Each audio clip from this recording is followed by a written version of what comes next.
술을 마셨으니까. 김노리 교수의 그 이야기, 그러니까 한국 교육의 문제점을 이야기하면서 일본은 우리에게 이런 교육을 이식해 놓고 본인들은 이미 바뀌었다 이런 얘기를 했을 때 그 뭐 일본인들에게 좀 물어봤다라고 하셨기 때문에 이게 근거가 있냐 이 회의를 갖는 분들이 있는 것 같더라고요. 근데 이제 오늘 교수님 마침 오셨으니까 그 오타니라고 하는 유명한 그 야구 선수의 이야기를 좀 전에 주셨는데 그 이야기부터 일본의 유도리 교육에 대해서 한 말씀 남겨주시면 너무 감사하겠습니다. 네. 일본에서는요 아무래도 그 한국에도 있는 그 이지메 그러니까 괴롭힘, 애들을 많이 괴롭힘을 하는 그런 애들이 있었고, 그리고 자살 문제도 있었고요. 굉장히 문제가 있었습니다. 네, 그것을 그 일본 교육계가 많이 용어를 한 것입니다. 네, 그거는 여러 가지 이유가 있다 하더라도, 그 학생들을 너무 그 견제시키고 있다. 그게 기본적으로는 상대평가. 라는 부분이죠. 그래서 상대평가를 그만두면 어떠냐라는 이야기가 나오기 시작합니다. 네, 그 초점은 학교 안에 있는 자살 문제라든가 괴롭힘 문제 이것을 해결하기 위한 그러한 방법을 생각한 것입니다.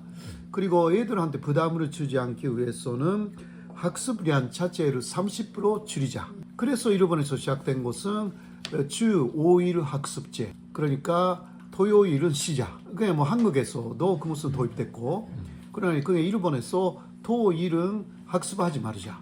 이런 식으로 한 거죠. 그리고 가르치는 내용도 차별이라는 것을 그 반대하는 가르침을 하자.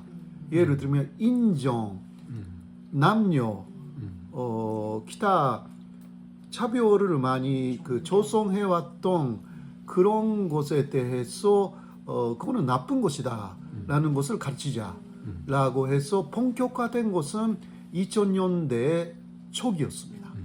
2000년대 초기.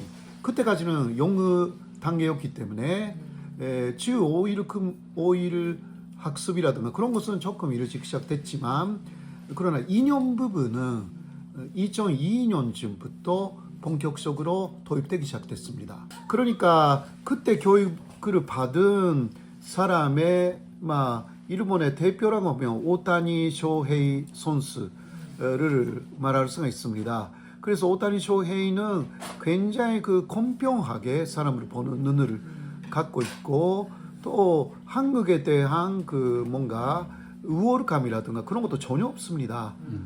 그 굉장히 모범적인 뭐라 그럴까 좋은 사람이에요. 일본 시민으로서 세계 시민 교육을 받은 사람의 모습입니다.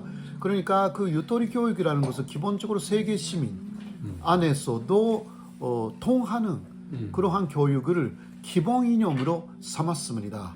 네네. 물론 한계도 있었어요.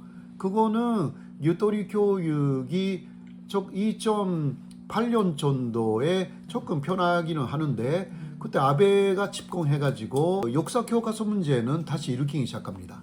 그러나 그때까지의 역사 교육은 위안부 문제를 정확하게 가르쳤고 독도 문제도 아베 정권 때 들어간 이후에 문제점은 없었어요. 네, 그런 면에서 그 기조는 역사 교육은 좀 잘못되기 시작했지만 기조는 현재까지 쭉 옵니다.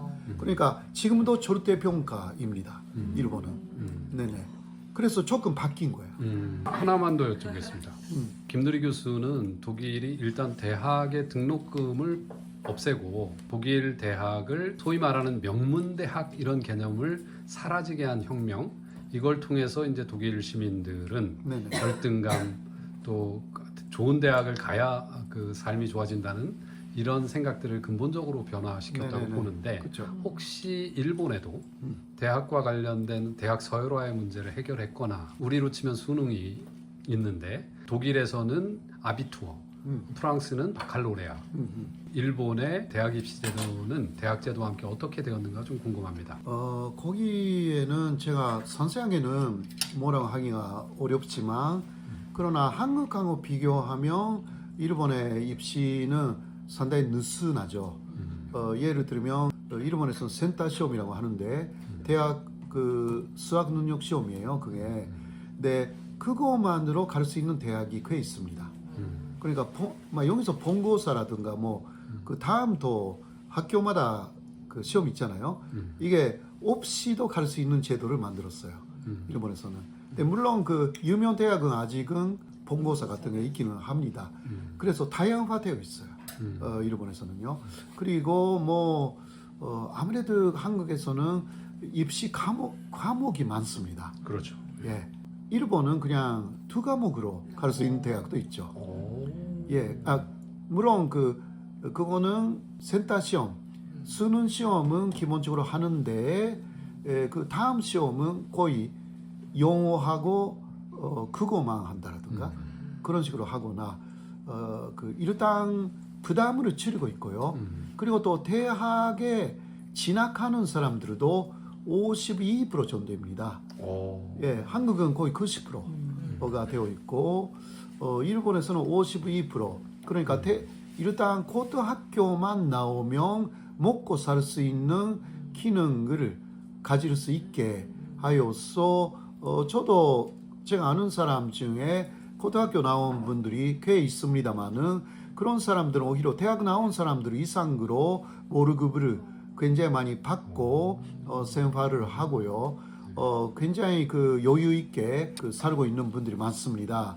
네, 그런 면에서는 예를 들면 어디 대학교에 갔으니까 혹은 대학교를 못 갔으니까 뭔가 차이가 나거나 이러한 부분을 없애지는 않았지만 일본에서도 좀 그 차이를 많이 없애려고 노력을 하고 있고요. 그래서 예를 들면 호주도 마찬가지잖아요.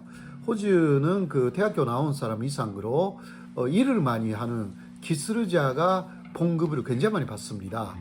그러한 세상이 되어야만이 물론 그 한국의 전통이 좀 있지만 어느 정도 그런 부분이 살려줘야만이 뭐라 할까 한국도 더 나은 그 사회가 될 수 있는 것이 아닌가 그렇게 생각합니다.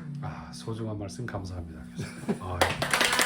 자, 우리가 뭐 독일 거쳐서 일본까지 보니까 좋다. 그러니까 뭔가 이제 왁구가 일본 말로 왁구가 이게 맞아들는 느낌이 있습니다. 그래도 일본이 문제는 역시 그 가치관에 대한 교육이 유도리 교육으로 조금 들어오기는 했지만 그러나 부족해요. 한국은 기본에는 유교가 있으니까 이게 가치관이 근본에 움직이지 않는 부분이 있어요.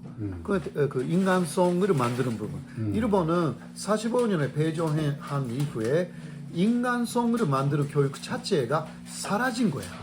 이게 문제가 있는 거예요.